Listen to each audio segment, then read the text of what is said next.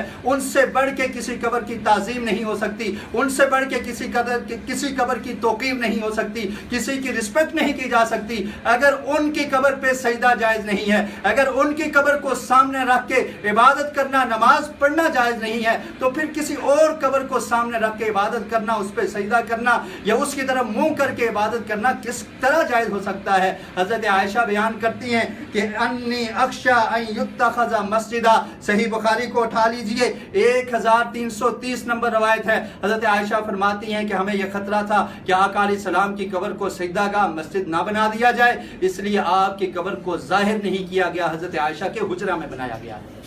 اور جس چیز سے آقا علیہ السلام نے اپنی وفات کے وقت روکا، قبر کی طرف منہ نہیں کرنا، قبر پہ بیٹھ کر نماز نہیں پڑھنی، قبر کو قبلہ نہیں بنانا، آج امت مسلمہ کا ایک بڑا گروہ اسی کام کا شکار ہے اور یہی کام کرتے ہیں اور سمجھتے ہیں کہ ہم صحیح کر رہے ہیں. اگر قرآن و سنت کا مطالعہ کیا جائے تو قرآن مجید میں بھی اور نبی مکرم صلی اللہ علیہ وسلم کی سنت میں بھی ہمیں یہ اشارہ ملتا ہے کہ اللہ کے رسول نے اس کام سے روکا ہے.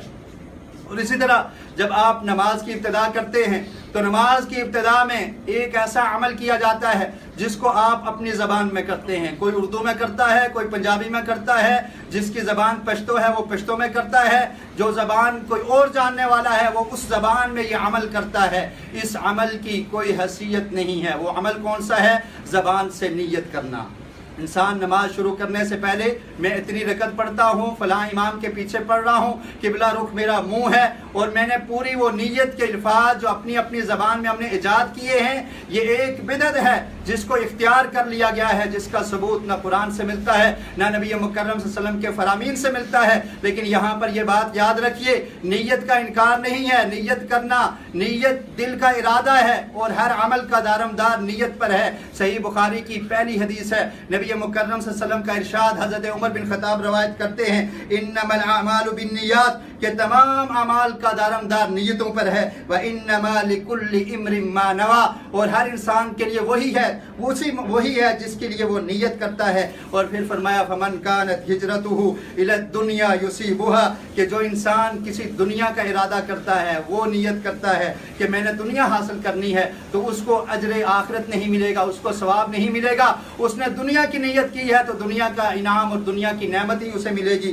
اور پھر فرمایا او الى امرأة ينكحها، اور اگر کوئی آدمی یہ نیت کرتا ہے کہ میں نے فلاں عورت سے نکاح کرنا ہے، فہجرته الى ما هاجر الیہ، تو جس کام کا اس نے ارادہ کیا ہے، سوچا ہے، وہی کام اس کو حاصل ہوگا. اگر اللہ کی رضا مقصود نہیں تھی، اللہ کی عبادت مقصود نہیں تھی، نیت خالص نہیں تھی، تو جس کام کا اس نے اپنے ذہن میں سوچا وہی اس کو ملے گا. اللہ کے ہاں اجر و ثواب نہیں ملتا. تو اس حدیث سے پتہ چلتا ہے کہ عبادت کرتے وقت انسان کی نیت خالص ہونی چاہیے، صرف اللہ کی رضا کے لیے کام کیا جائے اور اللہ کی خوشنودی کے لیے عمل کیا جائے تو تب ہی وہ عمل اللہ کے ہاں قبول ہوتا ہے. اور یہ بھی پتہ چلتا ہے کہ نیت کا تعلق دل سے ہے. زبان سے جو الفاظ ادا کیے جاتے ہیں یہ آقا علیہ السلام سے ثابت نہیں ہیں. اور اس حدیث کا آخری ٹکڑا آقا علیہ السلام نے فرمایا کہ اگر کوئی آدمی یہ ارادہ کرتا ہے کہ میں نے فلاں عورت سے نکاح کرنا ہے تو اس کو وہی چیز ملے گی جس کے لیے اس نے نیت کی ہے، اس کے علاوہ اس کو اس اجر و ثواب نہیں ملے گا. کچھ دن پہلے مجھے ایک بھائی نے میسج کیا کہ ہمارے پاس ایک ایسی عورت ہیں کہ جو اس لیے مسلمان ہیں کہ ان نے کسی سے مسلمان سے شادی کی ہوئی ہے،